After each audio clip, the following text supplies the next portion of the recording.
এই মুহূৰ্তত ওলাইছে কেইবাটাও বিগ ব্ৰেকিং নিউজ। আজি হৈছে ৮ মাৰ্চ।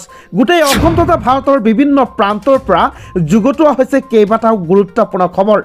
এনেবোৰ খবৰ নিতৌ পোৱাৰ কাৰণে চেনেলটো ছাবস্ক্ৰাইব কৰি ভিডিঅ'টোত এটা লাইক কৰিবলৈ নেপাহৰিব। আমাৰ এইটো খবৰ ৰাজ্যৰ প্ৰতিজন হিন্দু মুছলমানৰ কাৰণে বহুতে গুৰুত্বপূৰ্ণ খবৰ। সৰ্বানন্দ সোণোৱালে সদায় কয় হিন্দু মুছলমান বুলি কোনো কথা নাই, সকলোৰে লগত প্ৰতিজন মানুহ সদায় মিলি থাকিব লাগে। আৰু তাকেই যেন প্ৰমাণ সহকাৰে দেখুৱাই দিলে কেন্দ্ৰীয় মন্ত্ৰী সৰ্বানন্দ সোণোৱালে। সৰ্বানন্দ সোণোৱালে হাতত কেইটামান টকা লৈ উপস্থিত হ'ল এটা মুছলমানৰ ফাৰ্মাচীত আৰু মাত্ৰ ৪৪ টকা খৰচ কৰি কিনিলে ঔষধ। লগতে এটা বাৰ্তা তেখেতে দি গ'ল যে হিন্দু মুছলমান বুলি কোনো কথা নাই, সকলোৱে এক।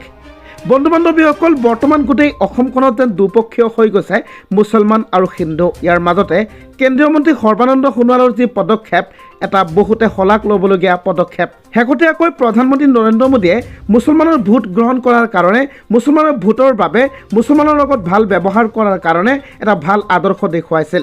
আৰু সেই আদৰ্শতেই আদৰ্শিত হৈ কেন্দ্ৰীয় মন্ত্ৰী সৰ্বানন্দ সোণোৱালে অসমত আৰম্ভ কৰিছে অভিযান।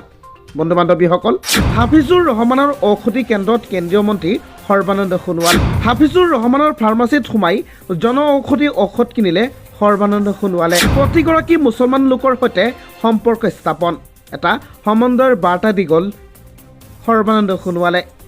বৰাক ব্ৰহ্মপুত্ৰৰ পাহাৰ ভৈয়াম একাকাৰ কৰি সমন্বয়ৰ বাৰ্তা বহন কৰাৰ প্ৰয়াস কৰিছে সৰ্বানন্দ সোণোৱালে। বৰাক ব্ৰহ্মপুত্ৰৰ পাহাৰ ভৈয়াম একাকাৰ কৰি সমন্বয়ৰ বাৰ্তা বহন কৰাৰ প্ৰথমজন ব্যক্তিয়ে হৈছে যেন এনেকুৱা লাগিছে বিজেপিৰ সৰ্বানন্দ সোণোৱাল। প্ৰতিগৰাকী মুছলমান লোকৰ সৈতে সম্পৰ্ক স্থাপনৰ কথা কৈছে প্ৰধানমন্ত্ৰী নৰেন্দ্ৰ মোদীয়ে। নগদ ৪৪ টকাৰে জনঔষধি ঔষধ কিনিলে সৰ্বানন্দ সোণোৱালে এজন ইছলাম ধৰ্মাৱলম্বীৰ ফাৰ্মাচীৰ পৰা। নগৰ চিলঙনিৰ ধিংপথত আছে হাফিজুৰ ৰহমানৰ ফাৰ্মাচী। সকলোৱে জনঔষধি ঔষধ ব্যৱহাৰ কৰিবলৈ ক'লে সৰ্বানন্দ সোণোৱালে। বন্ধু বান্ধৱীসকল, সৰ্বানন্দ সোণোৱালক লৈ আপোনালোকে কি মন্তব্য কৰিব? সৰ্বানন্দ সোণোৱালে যোৱা কেইসপ্তাহ ধৰি কিছুমান মন্তব্য কৰি আছে, যি মন্তব্যবিলাকক আমি যদি চাওঁ তেনেহ'লে দেখা গৈ আছে অসমত এক সমন্বয়ৰ বাৰ্তা কঢ়িয়াবলৈ চেষ্টা কৰি আছে। আপোনালোকৰ মন্তব্য ভিডিঅ'টো কমেণ্টত জনাবলৈ নেপাহৰিব। এই মুহূৰ্তত ওলাই আহিছে এটা বিগ ব্ৰেকিং নিউজ। হোলী উদযাপন কৰাৰ বাবে হিন্দু শিক্ষাৰ্থীক গুৰুলকৈ প্ৰহাৰ কৰিলে একাংশ ইছলাম ধৰ্মাৱলম্বীসকল। হয় বন্ধু বান্ধৱীসকল, ক'ত ঘটিছে এই ডাঙৰ ঘটনা, ক'ত ঘটিছে এই জঘন্য ঘটনা, আপোনালোকক সম্পূৰ্ণ সবিশেষ জনাইছোঁ। ভিডিঅ'টো স্কিপ নকৰিব। হোলীৰ বিশেষ অনুষ্ঠানৰ মাজতে বিশ্ববিদ্যালয় চৌহদত আক্ৰমণ। ইছলামিক জমিয়ত তুলবাৰ আক্ৰমণত আহত ১৫জন হিন্দু শিক্ষাৰ্থী। পাকিস্তানৰ লাহোৰৰ পাঞ্জাৱ বিশ্ববিদ্যালয়ৰ চৌহদত সংঘটিত হৈছে এই আক্ৰমণৰ ঘটনা। অতৰ্কিতে হাতত অস্ত্ৰ লৈ আক্ৰমণ কৰে ছাত্ৰ ছাত্ৰীসকলক। এটা ডাঙৰ খবৰ ৰাজ্যবাসীৰ বাবে। প্ৰশাসনৰ সন্মুখতে সংঘটিত হৈছে এই ভয়ানক কাণ্ড, কিন্তু কোনো প্ৰশাসনৰ মানুহে ইয়াতে হস্তক্ষেপ কৰা নাছিলে। ঘটনাস্থলীত আৰক্ষী উপস্থিত হয় যদিও পৰিস্থিতি অধিক উত্তপ্ত হৈ পৰে চৌহদত। সম্পূৰ্ণ ঘটনা সন্দৰ্ভত আৰক্ষীৰ কাষ চাপিছে পাঞ্জাৱ বিশ্ববিদ্যালয়ৰ কৰ্তৃপক্ষ।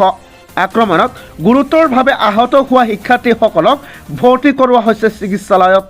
হোলী উদযাপন কৰাৰ বাবেই হিন্দু শিক্ষাৰ্থীক গুৰুলকৈ প্ৰহাৰ কৰিছে একাংশ পাকিস্তানী মুছলমানসকল। বন্ধু বান্ধৱীসকল, যদি ইয়াক লৈ আপোনালোকৰ কিবা প্ৰতিক্ৰিয়া আছে ভিডিঅ'টো কমেণ্টত জনাবলৈ নেপাহৰিব। আৰু এই মুহূৰ্তত ওলাই আহিছে আন এক ভয়ংকৰ খবৰ, এক ডাঙৰ খবৰ। যোৱাকালি আছিলে ইছলাম ধৰ্মাৱলম্বী মানুহৰ পবিত্ৰ শবে বৰাত। আৰু এই শবে বৰাতৰ মাজতেই বাংলাদেশৰ ঢাকাত এক ভয়ংকৰ বোমা বিস্ফোৰণ হয়। আৰু এই বিস্ফোৰণত বহুত মানুহৰ মৃত্যু হোৱাৰ লগতে বহুত মানুহ আহত হয়। বন্ধু বান্ধৱীসকল, সবিশেষ জনাইছোঁ, ভিডিঅ'টো স্কিপ নকৰিব। ভয়ংকৰ বোমা বিস্ফোৰণত কঁপি উঠিল বাংলাদেশ। ঢাকাৰ গুলিস্তানত ভয়াৱহ বিস্ফোৰণ ঘটিছে যোৱাকালি। ১৮জনকৈ লোকৰ মৃত্যু, শতাধিক লোক আহত। এতিয়ালৈকে উদ্ধাৰ অভিযান চলি আছে। মৃত্যুৰ সংখ্যা আৰু বৃদ্ধি হোৱাৰ সম্ভাৱনা আছে। বিস্ফোৰণৰ কাৰণ এতিয়াও ৰহস্যৰ আৱৰ্তত লুকাই আছে। এতিয়ালৈকে বিস্ফোৰণৰ কাৰণ ওলাব পৰা নাই আৰক্ষীয়ে, প্ৰশাসনে। বৰ্তমানো উদ্ধাৰ অভিযান অব্যাহত আছে। মৃত্যুৰ সংখ্যা আৰু বৃদ্ধি হোৱাৰ এটা আশংকা প্ৰকাশ কৰা হৈছে। বিস্ফোৰণত সম্পূৰ্ণৰূপে ধ্বংস হৈ যায় এটা অট্টালিকা সম্পূৰ্ণকৈ ধ্বংস হৈ যায়। তাৰ লগতে ১৫জনকৈ মানুহৰ মৃত্যু হয় অন দ্য স্পট।